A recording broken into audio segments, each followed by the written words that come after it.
Varahini channel பார்க்குற அனைவருக்கும் வணக்கம்.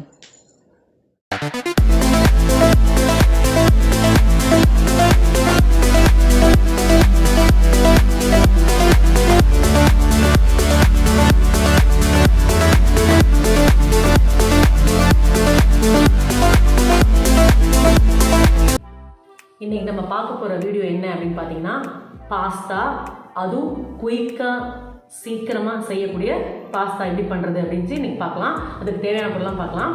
நான் பாஸ்தா ஒரு பேக்கெட் எடுத்து வச்சுருக்கேன். அதுக்கப்புறம் பார்த்தீங்கன்னா இதில் ஆஃப் தான் போட போகிறேன். 1 kg உங்களுக்கு காமிக்கிறதுக்காக அப்படி வச்சுருக்கேன். நான் வெஜிடபிள் இஞ்சி, மா இஞ்சி, பட்டாணி, தக்காளி, அதாவது ஆப்பிள் தக்காளி ஒன்று எடுத்துருக்கேன், நாட்டு தக்காளி ஒன்று எடுத்துருக்கேன், 2 வெங்காயம், உருளைக்கிழங்கு 4 பீஸ், அப்புறம் பார்த்தீங்கன்னா பூண்டு, இது பார்த்தீங்கன்னா மிளகா பஜ்ஜிக்கு போடுவோம் இல்லையா, அந்த மிளகா ஒன்று, ஒரே ஒரு கேரட்டு, அப்புறம் கேபேஜ். இந்த சைட் பார்த்தீங்க அப்படின்னா எல்லா வெரைட்டியான சாஸும் நான் வச்சுருக்கேன். நான் நீங்கள் வந்து எந்த வெரைட்டி வேணால் நீங்கள் யூஸ் பண்ணிக்கலாம். அப்புறம் தேவையான அளவு உப்பு, கொஞ்சோண்டு சீஸ். வாங்க வீடியோக்குள்ள போகலாம். நான் வந்து பாஸ்தா வந்து குக்கரில் தான் செய்ய போகிறேன். சூப்பர் டேஸ்ட்டாக ஜம்முன்னு இருக்க போகுது. இதில் வந்து பார்த்தீங்க அப்படின்னா இதில் நான் 1.5 கப் பாஸ்தா போட போகிறேன். அதுக்கு தேவையான பொருள்லாம் இதில் போடுறேன் பாருங்கள். 1 ஸ்பூன் நெய் விட்டுட்டேன். அதுக்கப்புறம் 4 to 6 ஸ்பூனுக்கு எண்ணெய் விட்டுக்கோங்க. இப்போ எண்ணெயே விட்டுக்கோங்க.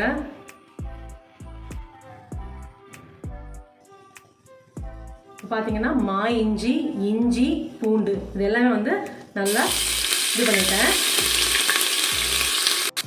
அப்புறம் பார்த்தீங்கன்னா ஆனியன், நீங்கள் வந்து ஃப்ரை பண்ணவோ இல்லை எதுவுமே பண்ண வேண்டாம், அப்படியே ஒன்றுனா லைனாக போட்டு இருக்க வேண்டியதுதான். அப்புறம் பார்த்தீங்கன்னா எல்லா வெஜிடபிள்ஸும் நான் கட் பண்ணி வச்சுருக்கேன். ஒன்றுனா ஆட் பண்ணிக்கலாம்.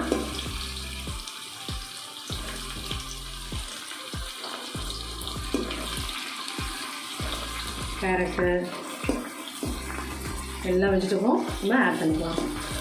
இதை நீங்கள் வதக்கவோ வேறு எதுவுமே பண்ண வேண்டாம், அப்படியே ஆட் பண்ணி பாஸ்தாவை போட்டு தண்ணியை ஊற்ற வேண்டியது தான். ரொம்ப ஈஸியாக 10 நிமிஷத்தில் பாஸ்தா ரெடி ஆகிடும்.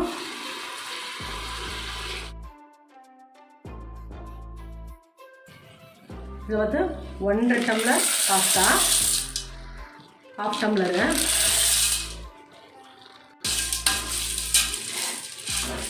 ஒரு டம்ளர் அதாவது எந்த கப்பில் நீங்கள் எடுக்கிறீங்களோ அந்த கப்பில் 1 கப் பாஸ்தாக்கு 1.5 டம்ளர் தண்ணி விடணும்.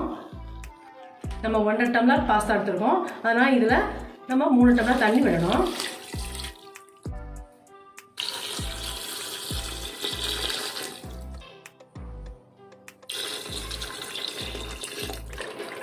ஒரு கலக்கிக்கலாம், அவ்வளோதான்.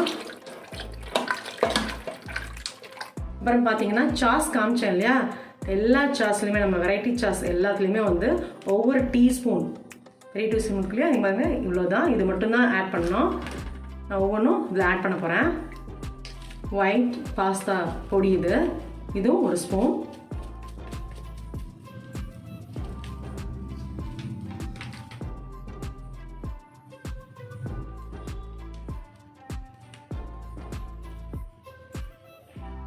ஒயிட் க்ரீமி,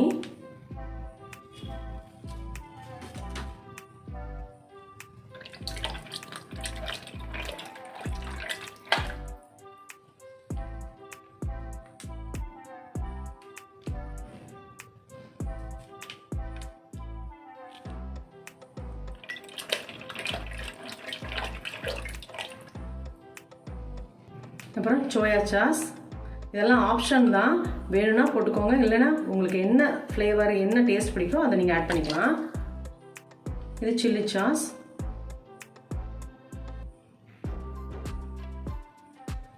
இது வந்து பார்த்தீங்கன்னா குக்கும்பர் கேரட் மிக்ஸ் பண்ணியிருக்காங்க, அந்த சாஸ் இது.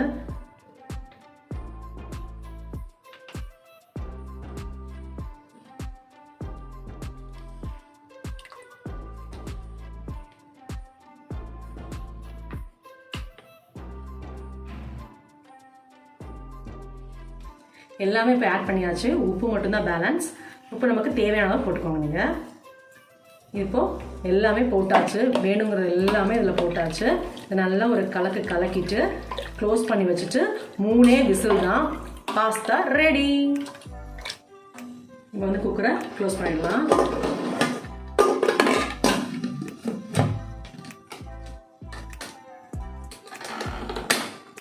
இப்போ 3 விசில் வரட்டும், வெயிட் போட்டுடலாம். சவுண்ட் அடங்கிடுச்சு, 3 விசில் வந்தாச்சு. எடுத்து பார்க்கலாம் எப்படி இருக்குன்னு.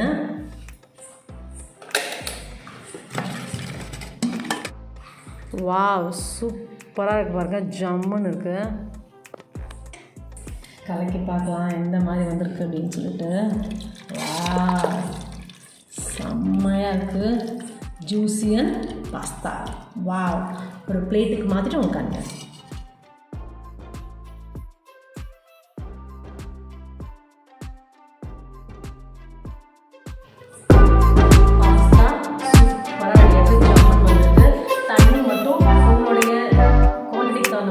பார்த்து வச்சுக்கோங்க, மற்றபடி வேறு ஒன்றுமே இல்லை. வித்தின் செகண்டில் பாஸ்தா ரெடி ஆகிடும். யாராவது வந்துட்டாங்க அப்படின்னா நீங்கள் அவ்வளோ சீக்கிரமாக பாஸ்தாவை ரெடி பண்ண முடியும். என்னோடய வீடியோ டெய்லி 2.25 வரும், கண்டிப்பாக பாருங்கள். Good food good life. Thank you.